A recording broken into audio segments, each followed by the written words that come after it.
Buenos días a todos, bienvenidos a este panel sobre lucha contra la corrupción. Muchas gracias a los organizadores por la invitación a participar como moderadora en el mismo.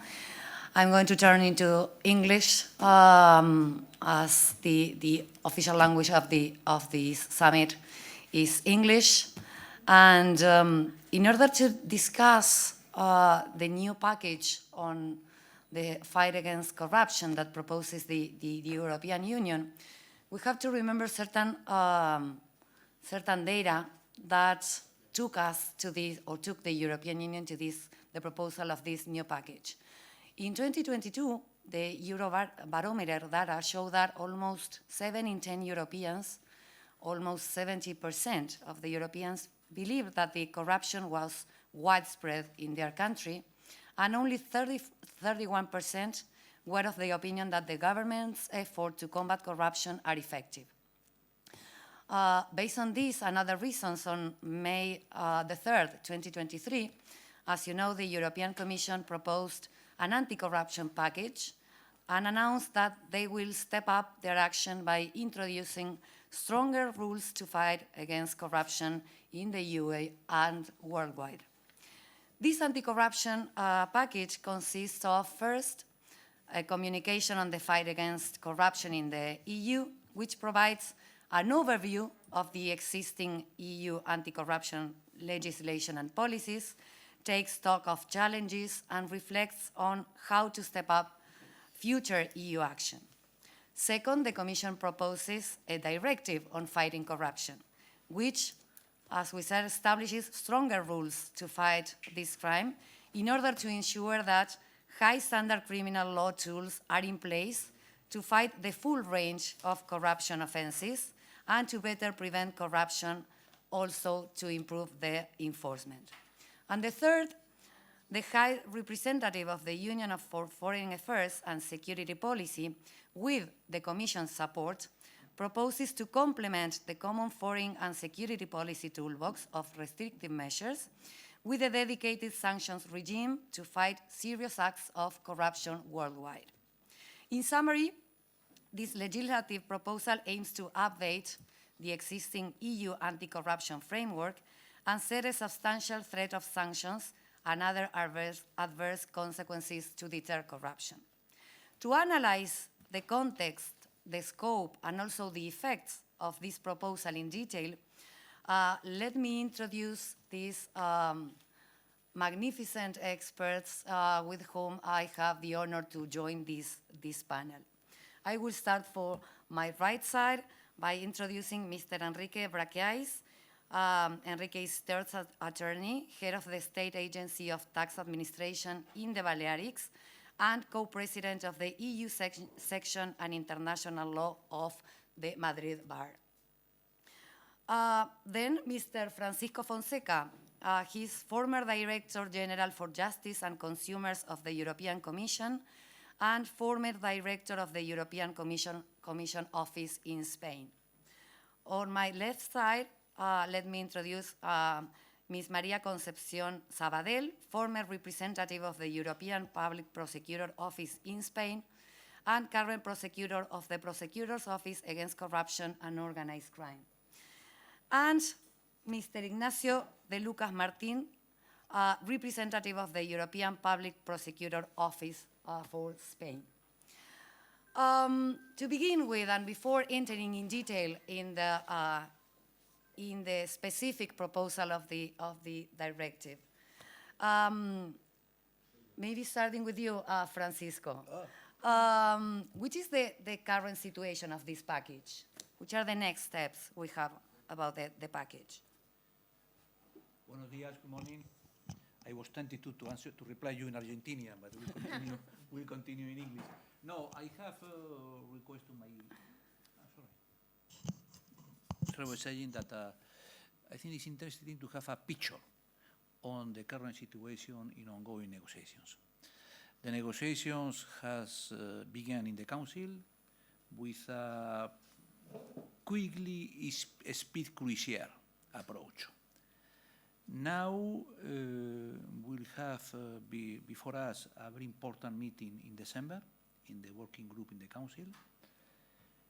And the difficulties until now are mainly, that is not suspicious at all, is about the definition.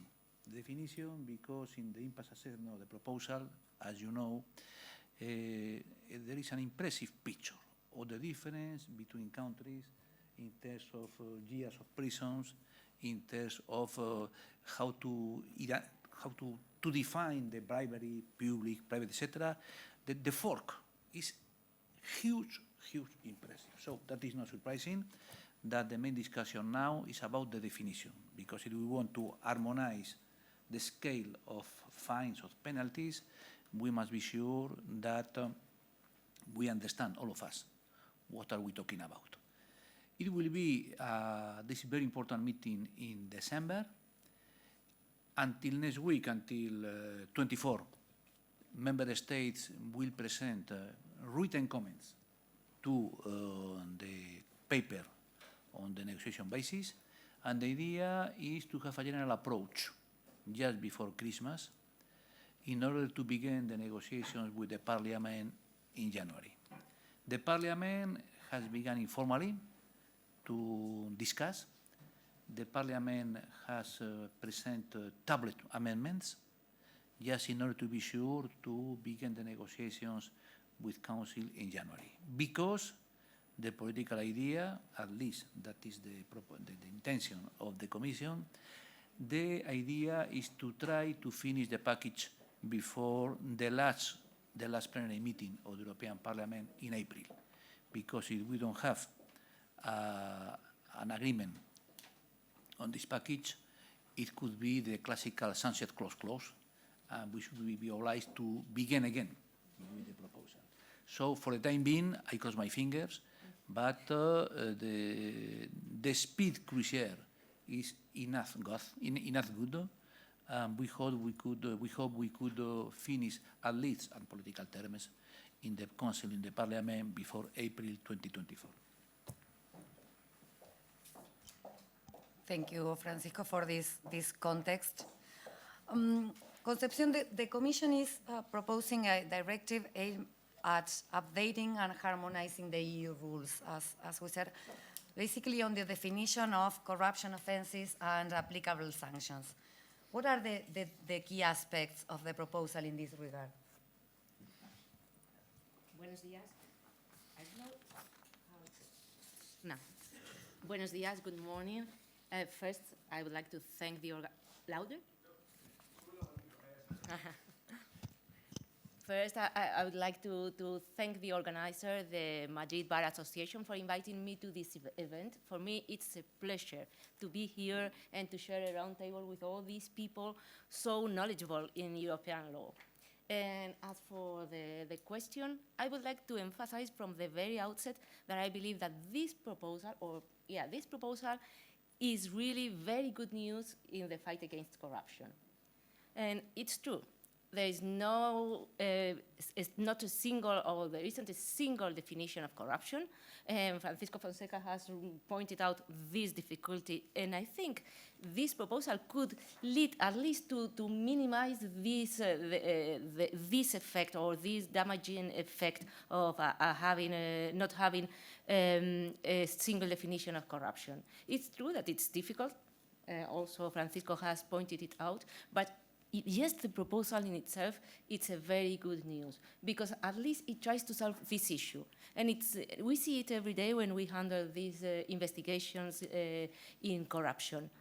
There is no the same understanding between member states, so it makes really difficult the cooperation between member states. So if this proposal is approved in this way, if it can harmonize at least criminal offenses within the European Union, I think it will ensure, it will strengthen trust among member states.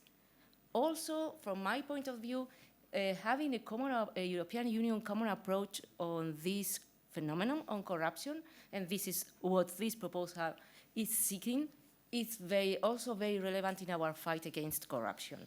And especially because it's clearly a zero-tolerance approach. And this, for us prosecutors, it's crucial, because we defend the principle of equality before the law, and that no one is above the law, regardless of their wealth or their position. So in this sense, I also believe this directive goes in the right direction. As for the provisions, well, as Francisco has already pointed out, I guess some of the provisions will be changed throughout this legislative procedure. But for now, at least, we have not a single definition of corruption, but I think it's a step forward in the fight against corruption in the European Union, because this proposal, unlike other legislative acts of the European Union, stresses that corruption is not equal and only bribery. If you read the PIF directive, and if you read the 1997 convention, you would think that corruption is only bribery. But this proposal makes it clear that it's not, that under the umbrella of corruption, we have to include also other, let's say, traditional offenses as, of course, abuse of functions, trading in influence, and misappropriation. So, a step forward in the fight against corruption. And also with the penalties, because the proposal establishes quite high penalties. And this highlights the seriousness of corruption and also prevents member states from lowering these penalties and from taking a step backwards in the fight against corruption. We can discuss, of course, whether it's better to just describe some conduct and impose on the member states the obligation to criminalize that, as in the PIF directive. Or just to use like a criminal code legislative technique where all the conducts are described in very detail, and also it's precise, even the legal classification, it is established, and just like this proposal does. In my opinion, and this is my point of view, but I believe that this proposal is much better. I think it leads to a better harmonization, and also it makes the comparison among legislations much easier. So I guess, and I hope, that it would make cooperation between member states and judicial authorities much easier. So for that, I believe that harmonization or proposed in this directive goes in the very right direction. I hope it is passed before June 2024, and also that member states transpose it. Thank you. Thank you. Ignacio, the European Public Prosecutor Office has competence in corruption investigations related to the EU budget. What has been the experience so far, and what role would the office assume with this new proposal? Thank you very much for the question, and thank you very much first for the invitation. So it's a pleasure for me to be here. It's the first time I have the opportunity to, represent the European Prosecution Office as a European prosecutor, because I was nominated last July, August, and also to share this panel with experts in European Union law, and in particular I want to mention, because it was a long time I didn't meet Francisco from the European Commission, and also my colleague Concepcion, because we are prosecutors in the same promotion, let's say. So we enter in the in the prosecutorial. Yeah, that's it. No, it's 5 or 6 years ago. So anyway, just let me first, give you some ideas about the European Prosecution Office, because I think there is a need to emphasize what the European Prosecution Office does, because probably for some of you it is still a very new institution, which is not, right now. But at the end of the day, it's important for me. It's a pioneer institution. It represents a revolution in terms of legal framework and in terms of the powers that the European Prosecution Office has. So at the end of the day, conducts transnational investigation in terms of the protection of financial interests of the European Union as a single office, as an independent office. And I would like to emphasize 2 ideas. The first one is that it is independent, not only from national authorities, but also from European Union institutions and bodies, which is a very important issue, an asset for the European Prosecution Office. And also, the European delegated prosecutors, those who are in charge of the investigation, they are independent. So I think it was conceived as a very strong institution in a few years, some years, and contributed very firmly in order to make this institution grow. And I would like also to share with you another important issue, at least from my perspective, from my background. I worked for a number of years in international cooperation. And when I look at the European Prosecution Office, I still have to, think twice, because it represents something completely different to the, let's say, patterns and the traditions in terms of international judicial cooperation with mutual legal assistance and all those instruments, even at EU level, that we are used to, the European Investigation Order, the European. So, yes, right now, cross-border investigation represent not international cooperation, represent, just a supranational institution with, different offices in different countries, but in a single prosecution office. So, under Article 31, we, let's say, implement cross-border investigation in a very different and unique way. And this is important in order to address the challenges posed by transnational offenses, and some of them like the ones that we are going to discuss here. And that being said, if you ask me about our experience in the fight against corruption, yes, of course, the European Prosecution Office conducted in 2022 more than 100, I have the figures, 1,117 investigations, ongoing investigations, which in my view is a great achievement. In Spain, 42 investigations with, the seizure of €1 million. So, in my view, in this context, corruption plays a key role. And in terms of EPO, let me say that we have identified in EPO the main patterns related to public procurement procedures. Most of them related, not all of them, but most of them related to bribery committed by public officials in exchange for the awarding of EU funds in specific projects or for the approval of ineligible or inflated costs. We have convictions in different countries. In Croatia, I took note of 5 convictions for illegal favoritism and abuse of function. But if you ask me about the role of the EPO in the proposal, I think it could have been better explained.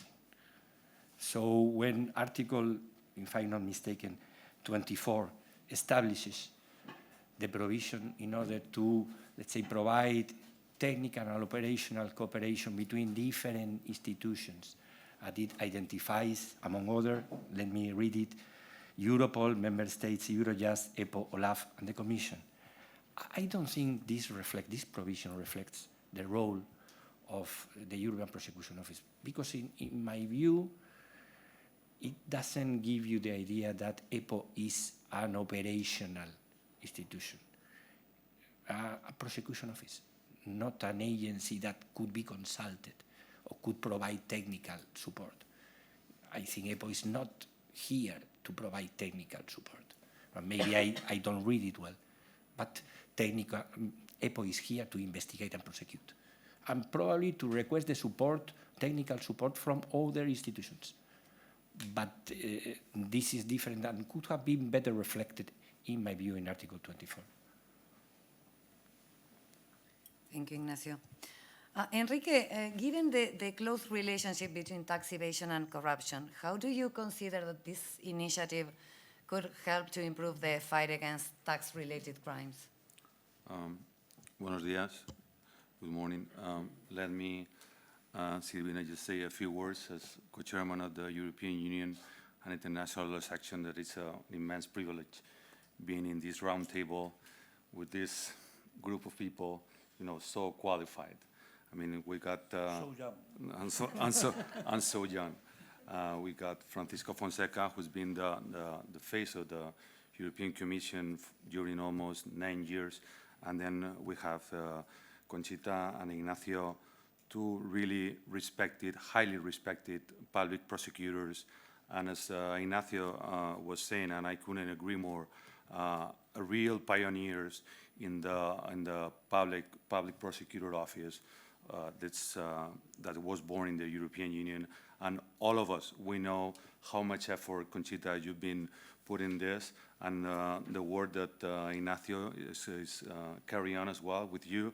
And it's, I mean, I think as Europeans and as lawyers, as Spaniards, it's really an immense privilege having you down there in Brussels, starting off like things like that, and projects and like offices like this one. It's an incredible audience as well, because I'm seeing Rafael García Valdecasas, who was a former judge at the European Court of Justice. So I hope that he doesn't ask any questions, because we could be in we could be in great trouble. And back to your question, Silvina, obviously the directive reinforces the fight against tax evasion. Tax evasion and corruption are usually interlinked, interconnected, although not all the tax evasion cases are corruption or are determined by corruption. What is true is all of them implies fraud.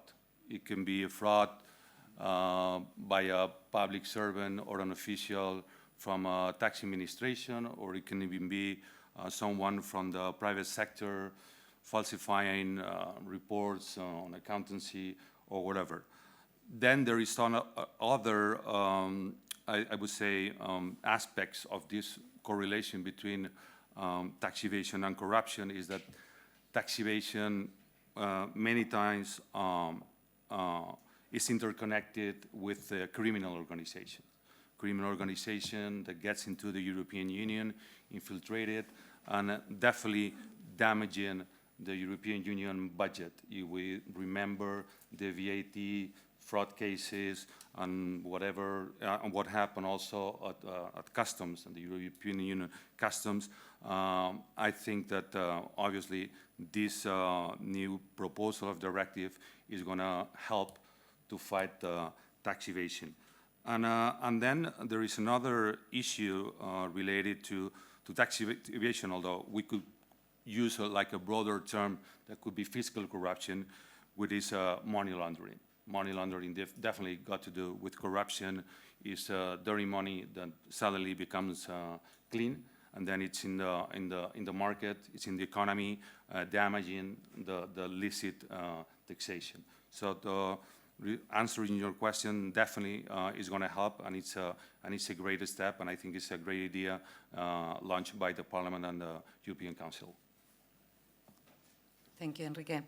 Francisco, for the first time at EU level, the proposal addresses public and private sector corruption in a single legal act. It also establishes certain measures like monitoring, reporting requirements to help enforce compliance. How will this, do you think it will improve the current anti-corruption regime?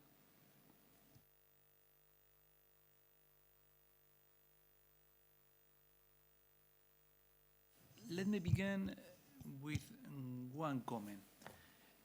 You were, Silvina, you were giving us very interesting figures about how people feel if the corruption is well suited, if we have adequate measures, etc., etc. There is a supplementary figure that I don't refrain to explain you. It's not a question of how many European citizens think about it. It's a question of how business feel the current law framework on fight against corruption. In the presentation of the proposal in May, President von der Leyen underlined a figure that is very important, saying 47% of business think it's unlikely that police or prosecutors will catch those engaged in corruption activities. And the conclusion of the president is, hey guys, sorry, that is why we need this package, because corruption erodes trust in our institutions. We must fight back with the full force of the law. We have a unique opportunity. That is why I insist the importance to speed the negotiations. And you are right. On one side, we have in this proposal the idea to see we must fight inside and outside. Hey, Mr. Borrell, you need to establish sanctions according with our legal framework. Great. On the other side, we say, okay, we are going to harmonize the definitions of crimes. We are going, I have a figure that's incredible in our impact, in the impact assessment concerning different offenses covered by this package. One offense is called illicit enrichment, exists only in 8 or 27 national criminal legislations. 8 on 17. There's huge difference. So, if we talk about the imprisonment sanctions, again, if we talk about illicit enrichment, the fines goes between 4 months and 15 years. How do we really answer to businessmen? We have established rules. So we need these rules, that is my point. I am sure that, excuse me if I'm talking about on the cloud, I am going to go back. We need this package both in the legislative package and in the enforcement package. We'll find solutions concerning, sorry, Concepcion, this is your question, concerning the harmonization of the minimum rules about sanctions and about crimes. We have 25 years of experience in criminal cooperation, etc., etc.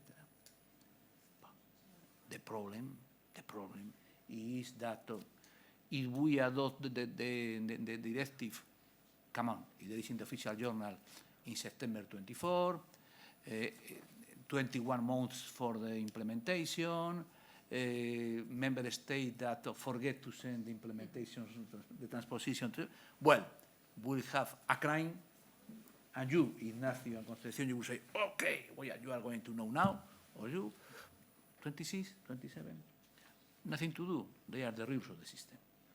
The important thing is to move forward. But what is the second part of the package?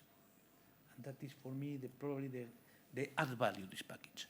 To establish a real prevention, full set of prevention measures, obliging any member state to establish from now, from the adoption of the directive, to have national anti-corruption strategies. Secondly, establishing, we are good on that, a very robust monitoring tool, including the external dimension. You will have in the PPO in the next years to say, okay, we have a problem here, but what's happening, there's a corruption also in Norwegian. You will deal with it also. That is the important part. And in order to ensure that independently we need to wait 3-4 years to have effectively bribery with more or less close sanctions, etc., etc., etc., we need from now to bet on the establishment of a real prevention system, in establishment of a monitoring tool, and for that we need, sorry, I go to the question, we need to have public and private inclusion on these questions. Private, there is more or less on the tracks. We had the framework decision 2003. It will be easier. Concerning public, we must there is many things to do in order to introduce a real integrity culture, also in public and in private. Listen, if you go to the end of my trying to answer you, if you go to the proposal, I am talking European level, not the Spanish level, no? The exposé de motifs, the preamble, the preamble, they are very important. I'm talking, of course, European dimension. Okay, and one is the main proposal. What I find this kind of, that is a real add value. We must avoid impunity for corruption offenses in the public sector. The scope of applications need to be well defined. We must, at European level, introduce our own concept of public official. Public officials should also cover persons working in international organizations. And in order to ensure that public officials do not intentionally use funds for purpose other than they were intended, it's necessary to lay down rules in the black hole, in my opinion. What is the black hole? The management of the offense of misappropriation by public officials. All in all, for the first time, we are saying we have a problem with the false perception that is for private sector. We must ensure that we speak in European concerning the misappropriation by public officials, concerning the trading of influence, and concerning the abuse of functions. That is for me the backbone of the proposal, and I thank you very much for your question. Sorry, I promise. It's over for me. Don't promise. It's all right, it's all right. Don't promise. No worries. Concepcion, rule of law reports have shown that the effectiveness of the criminal justice is critical to maintain high standards, and that's why the proposal also strengthens the law enforcement aspect. To address, as it says in the preamble, the obstacles that undermine the effectiveness of corruption investigation and prosecutions. Which are the obstacles you find in the investigations, and what minimum standards does the directive set out to address them? For your question, but before that, I'm not going to spend too much time, but I'd like to thank all the words that have been said towards the relation to me. Thank you very much. It was really a privilege to be part of the PPO. I couldn't agree more with you. It's a step forward. It's a completely new organ, independent, and who will lead to better fight the corruption. For me, it's essential. I'm not going to say that, but I shouldn't say that, but it's much more important than this directive from my point of view, because it ensures that all the member states have to fight the corruption in the same way. For me, it was a privilege. I know Ignacio is doing it greatly, because we have in Spain a great team of prosecutors in the EPPO. They are doing a great job. So we can congratulate ourselves because of that, and because the EPPO in Spain, even if EPPO doesn't have resources, and I will talk about that, they are doing a great job. So it was, as I said, it was a privilege to be part of this new organ.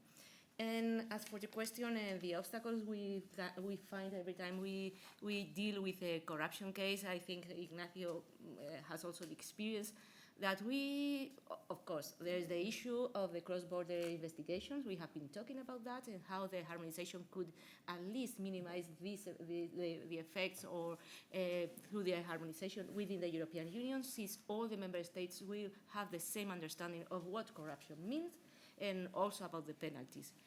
But we find also two major obstacles when dealing with these cases of corruption, and especially when we talk about high-level corruption. First of all, the lack of detection. It's clear. I was going to quote the same survey that Francisco Fonseca has already talked about. It's important. And it's relevant not only because less than 50% of companies believe what Francisco Fonseca has said, but they also believe that people engaged and investigated for corruption crimes are not going to be convicted. So this is also very important, because this for sure deter people from reporting these kind of crimes, because they will think, okay, I'm going to report it, especially if these kind of crimes are committed, we all know, by very powerful people, so I'm going to expose myself, I will be in danger, so what for, if finally they're not going to be convicted? So we have to deal with that. For dealing with that, I also believe that the directive for the detection and also for to tackle the corruption, I think the directive has some tools, or offers some tools if approved.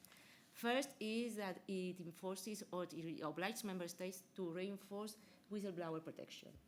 And second, because it obliges member states to adequately fund the bodies in charge of corruption, of the fight against corruption.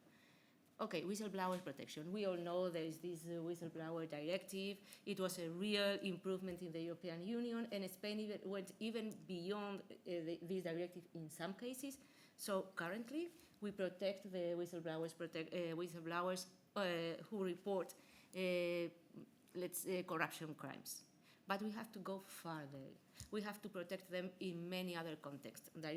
This proposal highlights the need to protect them within the context of the criminal proceeding, but I think we could discuss, and for sure there's a need to protect them in other contexts, and not only during the proceeding, but also after it, and not only by hiding their identity, but also going further and protecting their lives, not only their lives, but also the lives of their relatives. So we have to go even further with this whistleblower protection.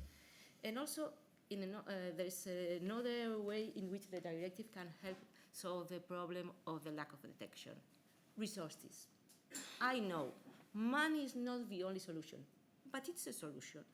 And it mitigates some effects.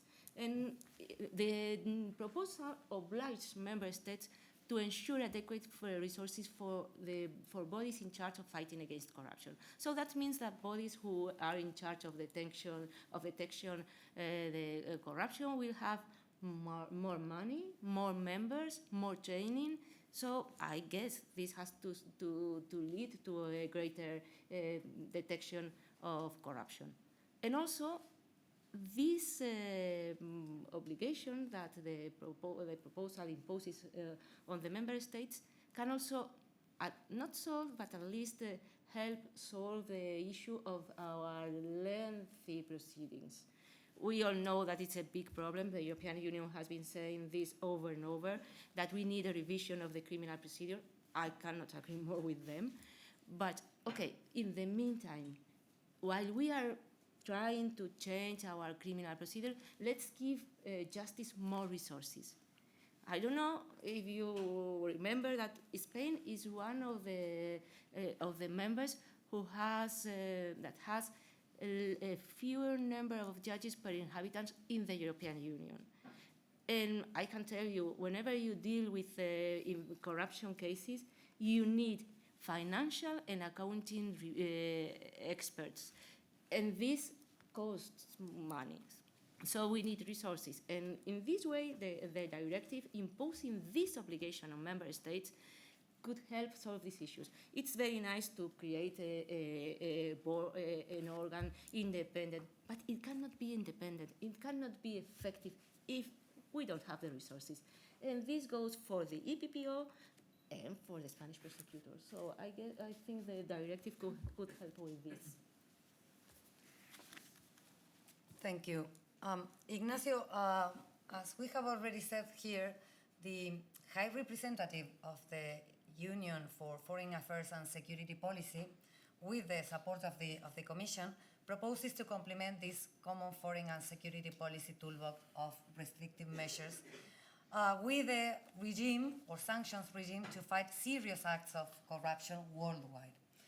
Why does the EU need a dedicated sanctions framework on corruption, and what would be the effects of incorporating this sanctions regime to combat these serious acts of corruption around the world? Thank you very much, Silvina. You are talking about one of my, let's say, favorite topics, which is the transnational dimension of criminality, and also how to tackle effectiveness. These structures, criminal groups, sometimes, not always. But let me start saying that, you know, some people believe in God or in the Rolling Stones or in Bob Marley. Well, I respect all that. I believe in international cooperation. As a practitioner, as a prosecutor, I spent 20 years of my life as a prosecutor, so a lot of time working on international judicial cooperation. And I've seen how this has evolved quite a lot. At the very beginning, it was a very specialized issue, and not many people work on international cooperation. They were seen like, you know, almost prophets, if I could say so. And we have a very good examples in the prosecution office. I'm thinking about Rosanna Mogan, who was the former prosecutor leading the International Cooperation Unit, and now he's the head of the Anti-Drug Prosecution Office, but with a really broad experience on international cooperation. And we move from the traditional channels to strengthen international cooperation to informal networks or channel in order to promote international cooperation. Not to replace the formal one, but also to complement, because they are more agile, they are quicker, they are in a certain way more effective. So I do believe in international cooperation because I think there are certain offenses that require, let's say, a transnational reaction, transnational action, transnational strategy. And the transnational strategy requires, on one hand, legislation in place. And we need to understand that when we combat serious offenses, we cannot limit ourselves to particular areas in which we think that we have to cover them because they are impenetrable. They are not going to be penetrated by certain type of offenders or criminal groups. I think there is a need to work at inter-regional level and, of course, at transnational level. And I think this proposal goes in that direction, working with, let's say, third states in very particular circumstances. And let me go back now to EPO. I'm sure you understand me and us. And that's why EPO has jurisdiction when funds are allocated in third countries. So we, and I'm talking about we because I feel part of EPO now, and I think we have jurisdiction and we have to investigate and prosecute when part of these offenses, and Enrique mentioned also money laundering, because it's an horizontal issue. So when funds are allocated in third states. And the proposal establishes some measures or sanctions, travel ban, freezing of funds, and also take into account the context of these third states. Some states in which authorities are not very cooperative in the fight against corruption, or some countries in which corruption is a systemic problem. I have experience in two different countries, third countries, one in the Middle East and one in Latin America, as assessor in these mutual evaluation reports on money laundering and terrorist financing. In both countries identified in the national risk assessment corruption as one of the let's say, key threats for the countries. And of course they have legal framework in place, they have institutional framework in place, but now when you assess as an assessor in these mutual evaluation reports, these countries, you are not looking at the institutional legal framework, you are looking at effectiveness. How effective is your system? And I must say that none of these countries comply with the minimum standards established at international level. So I believe that this is just an example, but this is something to be taken into account. I think we need to go further, we need to work harder, and not only in the European Union. I think there is room for institutions such as EPO to conduct investigations related to these third countries. EPO already has working agreements with third countries like United States, Moldova, Georgia, Ukraine. So there are channels in order to conduct this international cooperation. And at the end of the day, I believe that this is a clear need for the European Union if we want to fight effectively against corruption. Yeah, and I'm going to add that unfortunately, not only those two countries, unfortunately, given my background in Latin America, corruption is always in the top 3 of the threats that countries identify. Enrique, considering the EU anti-corruption framework and basing your experience in international law, how do you compare this situation with anti-corruption framework worldwide? How are we at the European Union in terms of tools to fight against corruption? Well, I think that we have to be realistic, because corruption, as our High Representative and Vice President Borrell said, it's a global phenomenon, it's a transactional phenomenon, so no country is entirely free from corruption. So the issue is that corruption has to be the exception, it cannot be the norm. And I don't think that in the European Union, corruption is the norm and not the exception. Realistic also because if we think about the other, like international players, no matter in which regime they move, democratic or not, they speak just one single voice. You think about China, or you think about the US, different regimes in terms of rule of law, obviously, but there's just one government. In the European Union, we have to reach agreement with 27 member states. 27 that probably in 2030 will be like 32 or 35, depending who is joining the European Union. So obviously there is work to be done, but I think that initiatives like this proposal on this directive on corruption, the Public Prosecutor Office, that, by the way, is you read the articles, it's in completely accordance with our Article 124 of our Constitution related to the Spanish Public Prosecutor Office. And I think this is the idea. Think about, for example, in customs, the regulation 952 2023 of the Parliament and of the Council. It has created like procedures and like really rapid standard with no paper in order to prevent corruption, in order to prevent fraud with modern tools of technology. So definitely more things to be done, but important things, bearing in mind that we are 27 member states, I think that have been achieved. And then, obviously, there is the international cooperation that Ignacio was mentioning.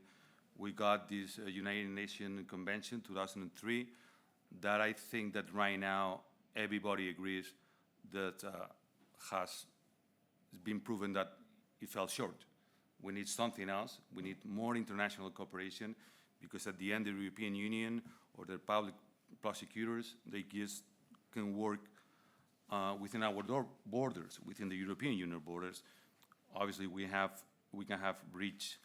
reach agreements with third countries, but we got our limits. So the only possibility and the main goal would be increasing this international cooperation, and at the same time moving forward in new instruments, in new tools to fight against corruption.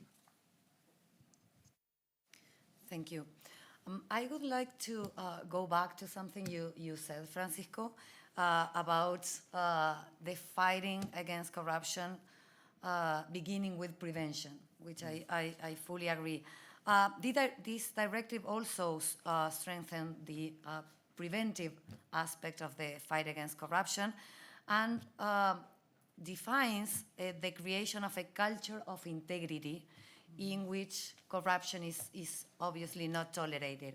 According to the proposal, what will be the main aspects of this culture of integrity and the obligations it brings for the member states in this aspect?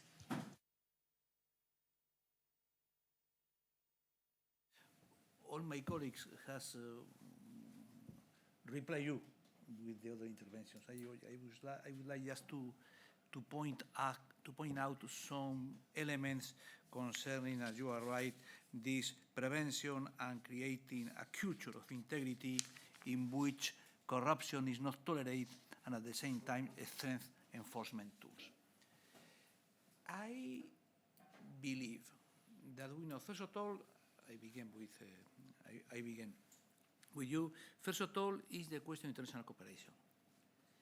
1 year ago, the Commission has presented, on behalf of the European Union, September 22, has presented our self-evaluation of the implementation review of the United Nations Anti-Corruption Convention. So we should be able to give a clear signal. That is not what the Commission is thinking, but we have 27 states behind us, because we can influence enormously the revision of the United Nations Anti-Corruption Convention. And we are, in doing that, we are saying, we are not preaching on integrity. We are doing concrete facts concerning integrity. Secondly, also in the external dimension, you say, Ignacio, well, don't forget that in this proposal, at the same time we present the proposal directive, Mr. Borrell and the Commission present jointly a draft of regulation concerning to establish a thematic framework for common foreign security policy sanctions targeting corruption, in which the idea, integrity, is to say, is a central objective of the common foreign security policy that passive or active bribery of public official of private actors, embezzlement,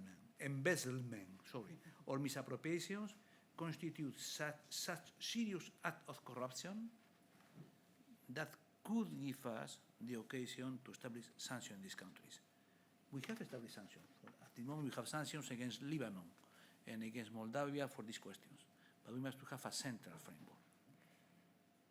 And in this external dimension, coming back to internal, there is another very interesting thing.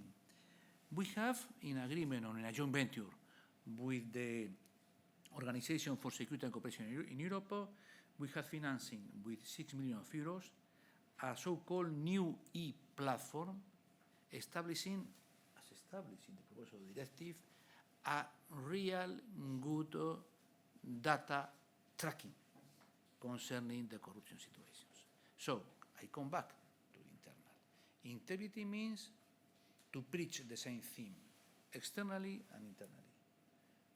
I think we should recreate, it's more or less said in the proposal directive, but we must insist in that, this kind of new e-platform, but not only in the external dimension, but to have internally a real adequate data tracking the databases.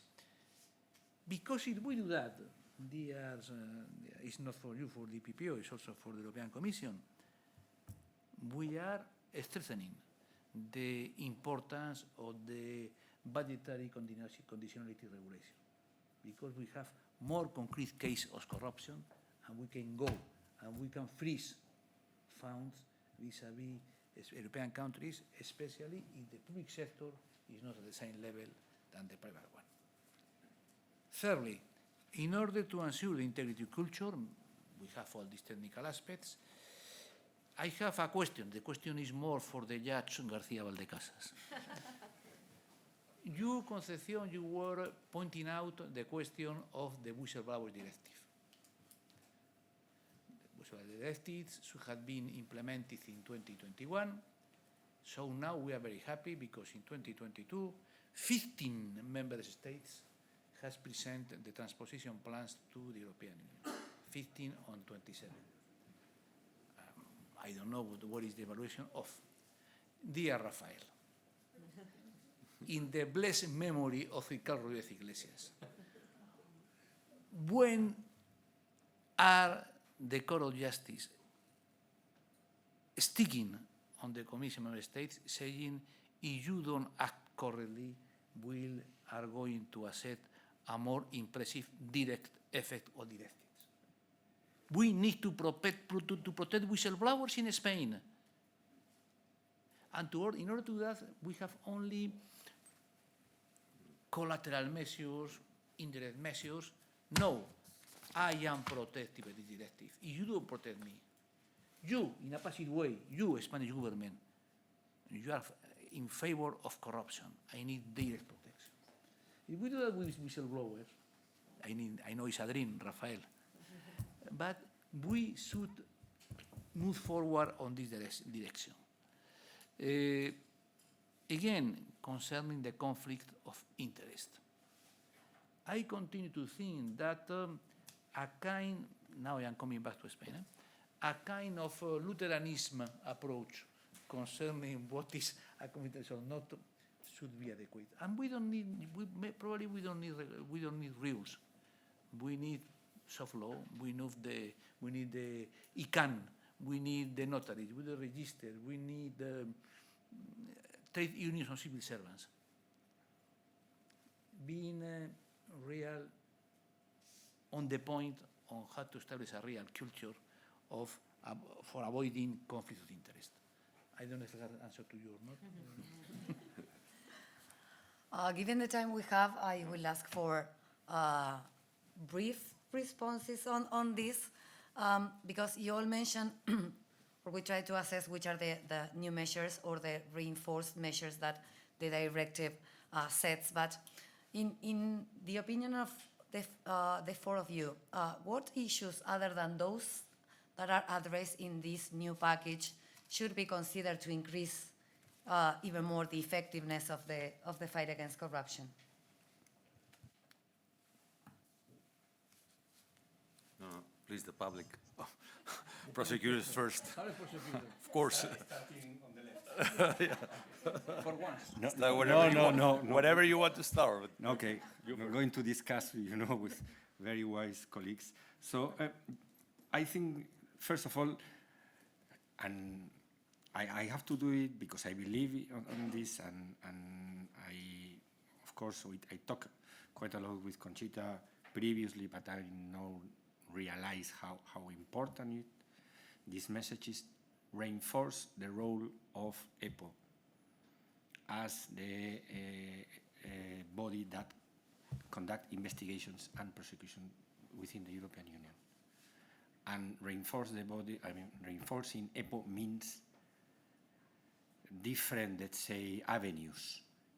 First one, on the revision, consistent revision of EPO regulation, on the update of the PIF directive in line with this proposal. Otherwise, it will narrow the scope of EPO investigation and competences. And last but not least, commitment. Commitment at the level of national authorities. So we welcome all these instruments, and we are very happy and we are proud of our legislation sometimes in the fight against corruption. But I come back to my previous comment, effectiveness. We may have a really nice, very pretty legal framework. We may have an institutional framework in place, but unless we show commitment, and this means resources allocated to these institutions, they are like empty boxes, so useless. Conchita mentioned the number of judges. I would like to mention the number of European delegated prosecutors in Spain. 7. I don't think this is, let's say, effective if we want to tackle this type of offenses, complex offenses, transnational offenses, complex cases. So let's show commitment. Right now, Spain holds the EU presidency so let's show commitment. Let's, provide a police attached unit in order to better investigate and prosecute these offenses. So Conchita can smile and could even laugh because she has already pointed out these weaknesses. And my duty is to keep the same track because this is a real need. And this is tangible. When I listen to Francisco saying 6 million euros for this platform, and I said, well, who is going to use this platform? I need resources. I need European delegated prosecutors, the human factor, in order to dig into this platform, to use the information stored in this platform, in order to conduct the investigations. So that's what I really think that it is important. We have very pretty, let's say, pieces of legislation. Let's give resources for those who have to implement this legislation. I am going to be very brief.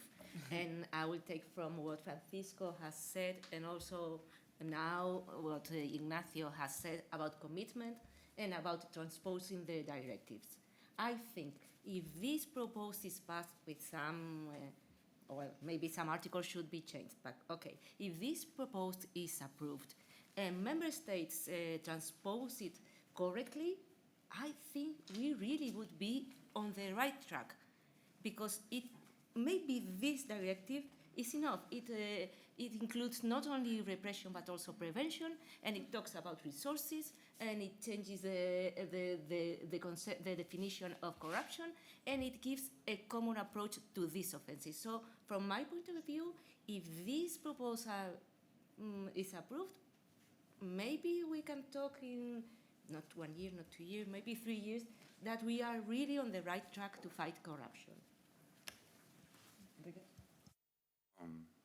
No, just very briefly, because we are running a bit behind the schedule. I would say, as a wishful thinking, more resources, getting back to Conchita, and sanctions and the real execution of them, because execution is, many times in life, almost is everything about execution. Because at the end, corruption, I think that really affects and kills the essence of the European Union that was born as a single market. And when you don't fight corruption, you are promoting an unfair competition. And I think the essence of the European Union is a free market with a fair competition. So that's why all of us, we gotta get on board on this. The question was about new things in this proposal. I have a question for the audience. We are all lawyers. One very important point in the proposal is the intention to extend time limitation periods to investigate, prosecute, trial, and decide on corruption in courts and to enforce convictions. That is really, really great, especially to answer to witnessmen. There is no excuse. But we must avoid to be, in brackets, punished by the European Court of Human Rights concerning the length of procedures. So how to combine that? It's a real proof of our commitments, but we need to be really, really very engineering on this point.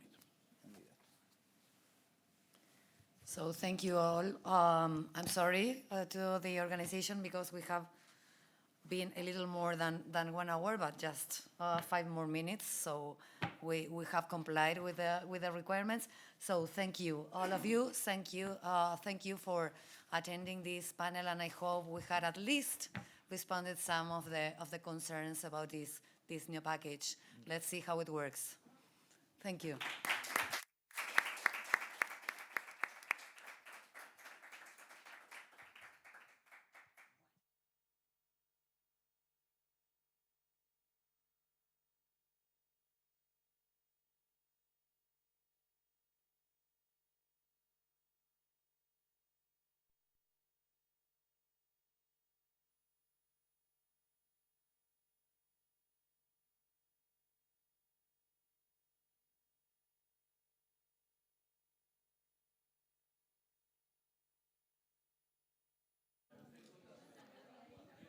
Una información para los asistentes, volveremos a las 4, como se indica en el programa.